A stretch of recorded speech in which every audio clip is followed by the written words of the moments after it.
You guys don't need to worry about me getting revenge from Diddy. I've got 3 moves that make sure he'll never be able to come after me or my family. First, I personally reached out to the victims' legal teams. The real reason he's not getting out is those buried cases behind the scenes. I provided legal funding for 7 victims who had been silent for years and brought in the top criminal attorneys in the country. Second, I bought up every potential post-release business deal he had lined up. I planned this 2 years in advance, so by the time he got sentenced and still had hope of getting out, every partner had already cut ties with him. Third, I don't just have evidence, I've got backups. This is an entire minefield that's been buried for 20 years. I uncovered every secret from the last 30 years. With testimonies from the victims, we interviewed over a dozen people he tricked, threatened, or violated. You think that's harsh? No, he destroyed other people's lives for decades. I'm just making sure he spends a few extra years in prison for it. I'm not afraid of his people, not afraid of his threats. I know he's still in there fantasizing about a comeback, but the truth is, he's never coming back. I feel funny. Is this real life? Yes, this is real life. I feel crazy. The world is spinning around me. Don't touch your stitches, Justin. Bieber, don't touch your stitches. What's happening?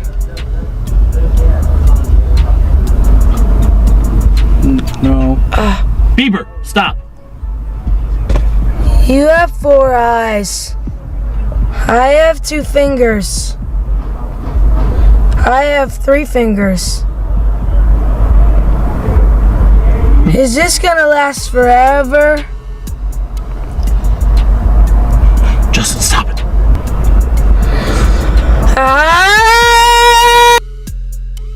Yeah, you pressing Bieber? Yeah. Yo, what's up? Like, I'm calling you and answering. Yeah, that was low. That was weird, That was crazy. That was weird. They did not run through Bieber. There was. Why you not answering your phone? Like, yo.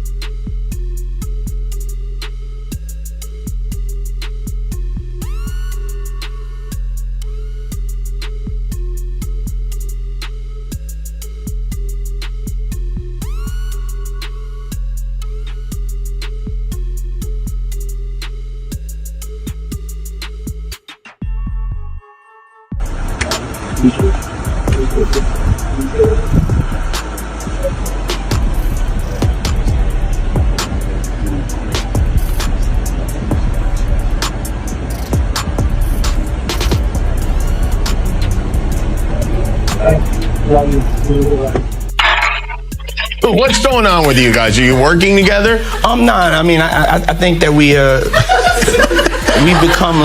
become friends in a strange way, you know. Like Robin Big. Yeah. It's like exactly. I'm begging you, Robin. Yeah.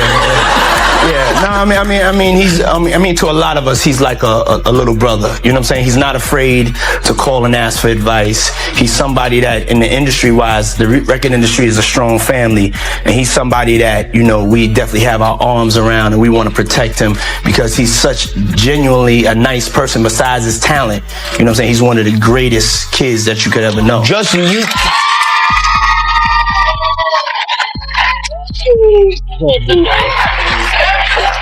you know, Diddy bought his son a Bentley. Maybe, you know, he could buy you one also while you're out. Got me a Lamborghini.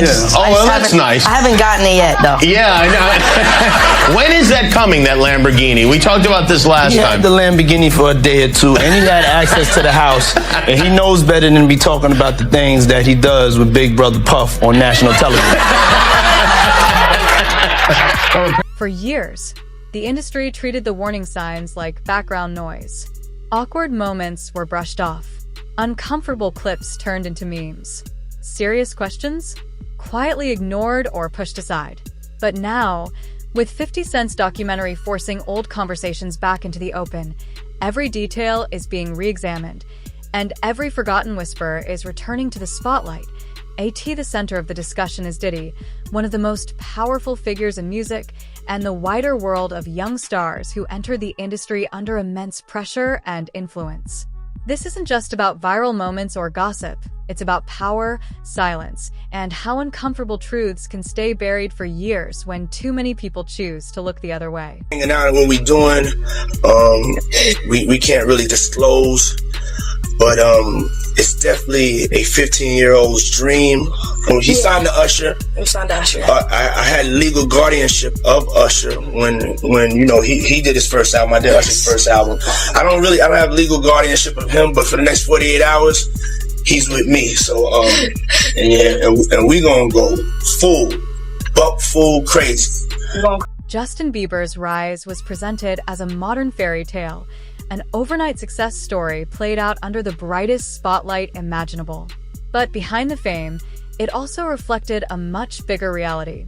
What it means for a young star to grow up inside an industry driven by power, access, and influence.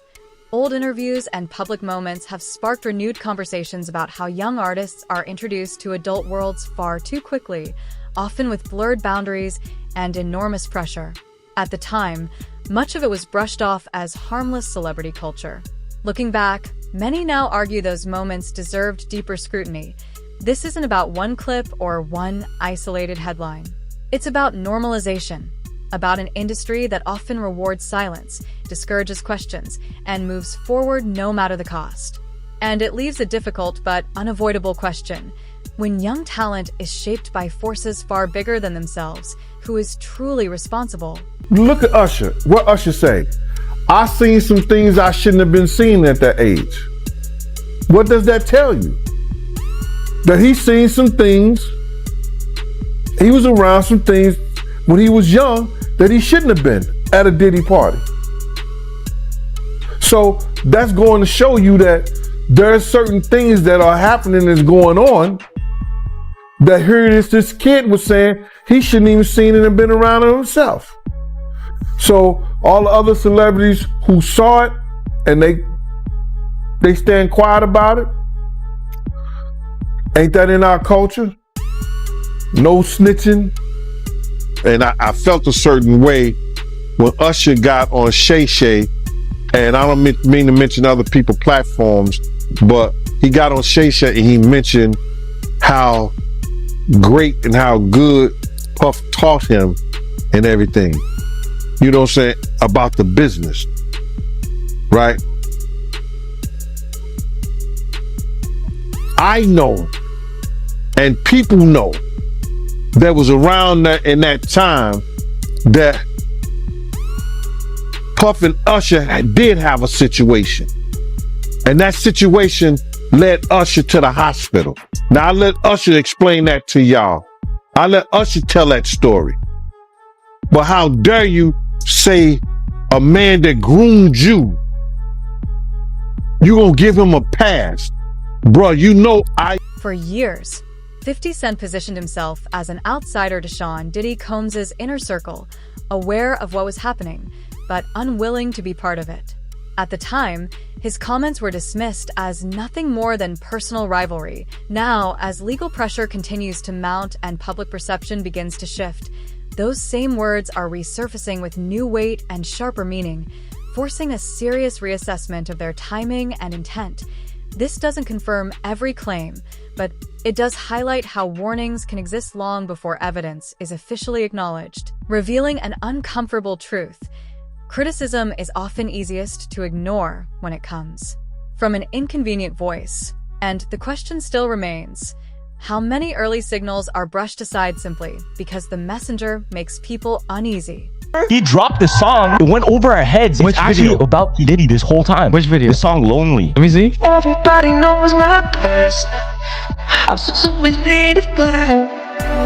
Maybe that's the price you pay for the money and fame at an early age. He even came out and said stuff about how when he was younger, he was being taken advantage of, which is true. The problem was being a victim of the diddler. What happens? Because he has so much dirt on you, if you go out into the public, he may have videos, he may have embarrassing things, he might even have incriminating footage of you doing things that you were forced to under the influence to do. Diddy's influence extended far beyond music, shaping who gained access to the rooms where careers were elevated or quietly shut out.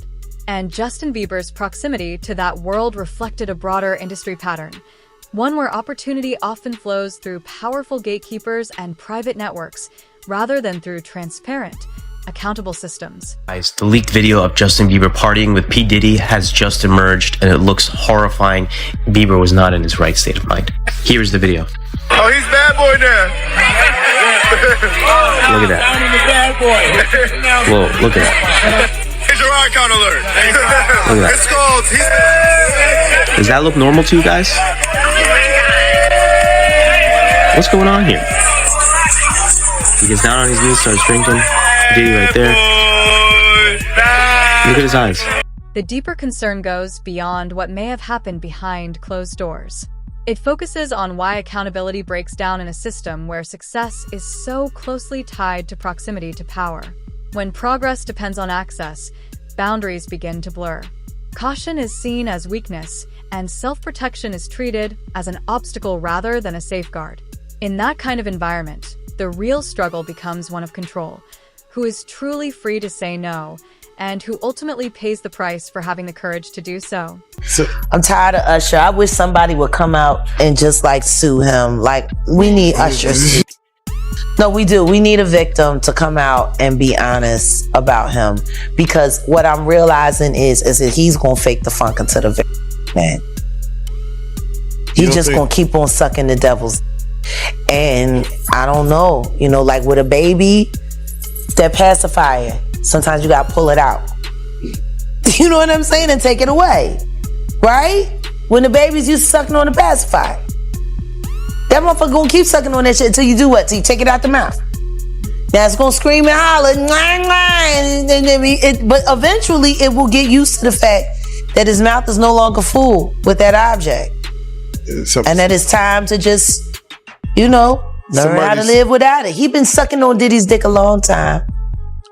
It's time for him to learn how to make this thing happen without the devil's dick in his mouth or ass. You don't think if he sued, he'll just Lil Woody the situation and I don't recall? I don't recall. No, because I think if a victim comes out against Usher, it'll show how egregious this shit is. Because if he can be a predator, then anybody can be a predator. Long before Justin Bieber became a global star, Usher spoke openly about entering Diddy's circle as a teenager. He later reflected on how that environment exposed him to adult pressures far too early. And that history matters, because it points to precedent, not mere speculation. When similar patterns appear across different generations, coincidence begins to fade, and a deeper structural issue comes into focus. Power and trust were passed forward without meaningful reform. If discomfort was recognized once, the unanswered question still remains. Why was the system left unchanged when the next young talent walked the same path? Not seeing that boy that got rushed to the hospital. They're not seeing what the intentions was in his heart when he took Justin Bieber there. No. Let's be honest. He took Justin Bieber there. Diddy had been trying to get to Bieber for a minute. And his management was backing him off. But it wasn't until Usher took over management and had guardianship and gave temporary guardianship to the diddler for 48 hours. Think about that. He had already been to the hospital. That situation that Gene was talking about. And you still took Bieber there. But you got custody of him first. Diddy had already tried. They wouldn't let him. Actually, someone made reference to the fact that Diddy trying to get at Bieber the way he was trying to get at Bieber was looking a little predatory. And then Usher came in and discovered it and managed him and got custody of him and promised to look after him. And then he sent him to the diddler. Does that sound like a good guy? It's horrible. Does that sound like a good guy? Now that we know what Diddy's really like. What kind of fucking asshole do you gotta be to take another boy, another talented boy, and put him in your place so it ain't gotta be you? As scrutiny around Diddy intensified, many former allies retreated into silence. while 50 Cent only grew louder, revealing an unspoken industry code. Speaking up can threaten relationships. Staying quiet protects them. And over time, loyalty and self-preservation become almost impossible to separate. This isn't driven by fear as much as calculation, an environment where honesty constantly competes with career survival. And when silence becomes the safest option, one difficult question remains. Can true accountability ever really exist? Usher look like he fresh off a goddamn plane. Usher fresh off the guard stage. That's my brother right here from day one. We used to wake up and, damn, pause, but like just back in the days when he was like 10 and I was a little bit older, his older brother, we used to fight over the frosted flakes. You know what I'm saying? Before pause was invented. You know what I'm saying? But it's my brother for real. We used to actually wrestle off of the frosted flakes because he used to always get up early. Now he's one of the richest stars in the world. And what did Puff just say? Nobody's gonna acknowledge this for me. Puff just said we used to wrestle over the frosted flakes, and we're streaming live. That was stupid. Listen, that was stupid. Listen, we're having a good time. Usher is a procurer. And if Usher knew what was going to happen to any of those young children that he took to the Flavor Freak off, is he a good guy? Especially considering what happened to him. Especially considering that he sat Howard Stern, and Howard Stern said, would you send your kids to Puffy's Flavor Camp? And his immediate response was, hell no! So it's good enough for everybody else's kids, but it's not good enough for yours. Yours are just good enough to die in Lake Lanier with no real investigation. Got it? Like, these aren't good people! All right, Jeff. He's not good! He's a And the simple fact that Justin Bieber literally made a public statement and said, Usher asked me to do the Super Bowl with him and I turned it down. Run for the hills. Why would he turn it down? Who turns down the Super Bowl? Justin Bieber has never publicly accused Diddy of criminal wrongdoing. However, his later openness about anxiety, instability, and emotional exhaustion adds important depth to a much more complex story. He has spoken about facing intense pressure at a young age, being surrounded by adults with competing interests, and trying to manage massive success without the guidance or tools needed to protect his well-being. That history doesn't provide easy answers, but it challenges simple explanations and highlights the real cost of growing up too fast in an environment where protection was never clearly placed first. Yeah, she's crazy. She's a superstar. Superstar, right? So, Yeah. so you're there and you see her and you see the way she's reacting to you. And I wonder what was going through your mind, because I've never had a chance to ask you that, because I know what was going through her mind because I've never had a chance to ask her that. And it's pretty clear in the video what's going through her mind. She can't even. What was going through your mind when you saw that kind of reaction? And also now in the knowledge that you were just coming out of that space yourself. I wanted to protect the moment. You know, I don't know how many opportunities I'm going to get. You know, we never know how many opportunities we're going to get with anybody. I mean, it just, I'm tearing up thinking about it, just with the Kobe situation, you know. You just never know. And so I just wanted to be a good example, you know, and yeah. Did you feel protective of her? Yeah, I definitely feel protective of her.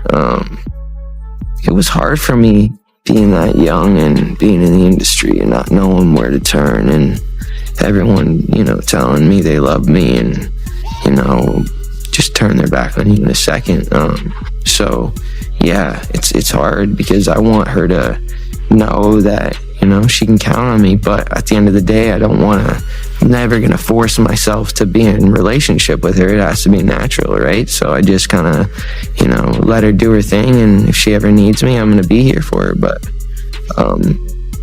yeah, just protecting those moments, because people take for granted encounters, and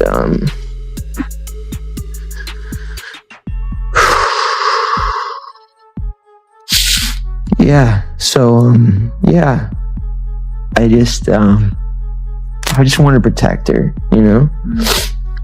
I don't want her to lose it. I don't want her to, you know, go through anything I went through. I don't wish that upon anybody. So, yeah, if she ever needs me, I'm just... This isn't about delivering legal judgment. It's about recognizing human impact. Harm doesn't always arrive with loud accusations or clear labels. Sometimes it surfaces years later as emotional weight, lost stability, or pain that was never given words. When pressure and exposure are built into a system, damage can occur without one dramatic moment, quietly accumulating over time. And that leads to an uncomfortable question. If the problem is structural rather than isolated, why do we demand a single accusation before acknowledging that something clearly went wrong? Justin Bieber, and he was talking about Billie Eilish. And he was like, he was broke, almost in tears. He's like, I just want to protect her. I just want to keep her safe. Yeah. What do you think he went through? Because he knows what's been happening to Billie. Just like everybody knew what was happening to Millie Bobby Brown girl with Drake. These people are monsters. He ran into Dapper Dan in Harlem and they asked him what he thought about what was going on with Diddy and if he knew Diddy. And I love Dapper Dan for this. He said, I grew up with his parents. I knew his parents. He said, and what's going on with him has been going on long before him. Now, his father was a government snitch and a bad actor in the criminal world altogether. The woman that they're saying is his mother was a prostitute, no whore. But there's whispers in the streets of Harlem that Diddy's mother isn't alive. Not his biological mother, but that woman is his aunt. Whoa. There are whispers. Wait a minute. There are whispers. Diddy's story is so convoluted, but nobody really likes talking about who he was before he became Puffy. Nobody, like, I would love if I could be granted an interview with him. To interview Diddy now in his most raw state about his life up until the age of 15 only. We got to learn how to stop making Diddies. What made him him? Now, his pedigree comes from rat background. His father was a rat, snitch, not revered. He turned on Frank Lucas, who was the king of Harlem. And yet, Diddy was able to, siphon off enough of that juice, just enough to get people, but he needed Gene. Think about this. Gene was more of a father figure to Diddy than he was a bodyguard. And Gene was more than a bodyguard, he was an investigator. So when they went separate ways, clearly, When Diddy's story entered the federal courtroom, the conversation shifted from speculation to documented scrutiny, grounded in evidence, procedure, and measurable outcomes. Charges, rulings, and appeals placed clear limits on what could responsibly be claimed, while also expanding the focus to what institutions themselves must confront. Courts are designed to judge individual actions, not entire cultures, and that gap leaves deeper questions unresolved. The message is clear. What is legal is not always what is right. And formal closure does not erase systemic harm. So when a case ends on paper, the real question remains, does accountability stop there? Or is that where the conversation truly begins? Looking at any black guys that are A-listers that's bigger than Diddy, there's only one that I could come up with. And there's a few I could come up with. Will Smith, he's bigger than Diddy.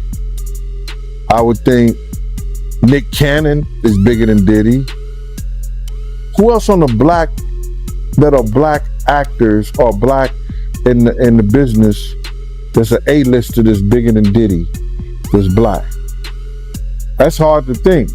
But then if you got the A-listers, you know, you got to realize he ran with that Rat Pack, and I don't want to even say their names, but they said I got their names wrong last time. What's his name? Kushner? What's the other guy? Leonardo? Yeah, his name. Man, I don't keep up with these cats, but I heard that that's not only the tape that's being shot. There's some other tapes out there, other people too with him, and him doing some things with some other people. So there's quite a few tapes that might be out there, what they're hearing, and I don't want to see the tapes, but I want to know if they really true. Because if they got if they got some tapes out there and it's with some underage, whether it's celebrities or not, it's gonna be crazy, bro. It's gonna be. The intersection of 50 Cent, Diddy, and Justin Bieber reveals a deeper truth about celebrity-driven systems, where power rises, vulnerability is overlooked, and accountability comes last, if it comes at all. Youth is marketed as authenticity, access is reframed as mentorship, and silence is rewarded as professionalism, creating a culture where imbalance feels normal instead of alarming. This isn't a story built on certainty or single targets, but on repeated conditions that continue to produce the same fallout. And when the same structures lead to the same damage again and again, one question becomes impossible to ignore. When does the system stop being background noise and start becoming the real issue?